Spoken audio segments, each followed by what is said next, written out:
À l'invitation de la Société de développement économique du Granit, j'ai animé en décembre 2017 un atelier sur le système de mesure de l'excellence des destinations. 50 personnes sont venues présenter leur projet d'ici 2020 visant l'amélioration de la destination. Cette courte vidéo présente l'un des acteurs.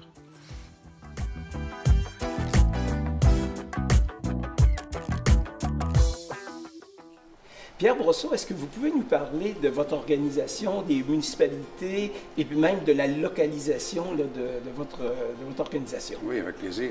La contrée du massif mégantic est constituée des 6 municipalités qui encerclent donc le massif du massif mégantic. Pardon. Oui. Les municipalités participantes sont Val-Racine, Notre-Dame-des-Bois, La Patrie, Chartierville, Scotstown et Hampden. Et quel est le but de ce regroupement autour du massif là, du Mont-Mégantic? On veut vraiment mettre nos forces ensemble parce que nous sommes des relativement petites municipalités et chacun de notre côté, on vit des mêmes réalités, mais sans mettre nos forces en commun.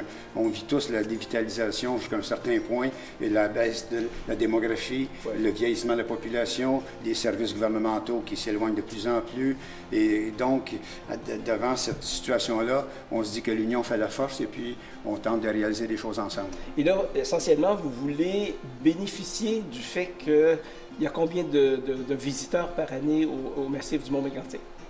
Au Parc national du Mont-Mégantic, on parle de 110 000 jours visites. Et ils sont à quelques kilomètres, finalement?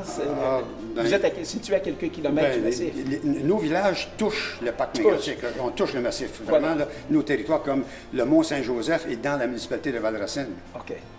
Donc, il y a les entrées, il y a 2 entrées principales, une par Notre-Dame-des-Bois et le secteur Franceville par Scotstown-Hampden. OK. Donc, l'idée, c'est qu'il y a 110 000 personnes années qui vont visiter le parc et qui sont collées finalement à vos municipalités. Et comment on peut, du fait qu'ils viennent vers le Mont-Mégantic, faire en sorte de leur proposer une expérience qui ferait en sorte qu'ils iraient visiter vos différentes municipalités, peut-être demeurer dans les hébergements que vous proposez? Bien, c'est le défi, M. Bédard, de faire en sorte que ces gens-là, quand ils redescendent du parc et qu'ils quittent le camping du secteur Franceville, qu'ils ne retournent pas directement chez eux à Sherbrooke, Montréal, Québec ou à Saint-Georges ou ailleurs.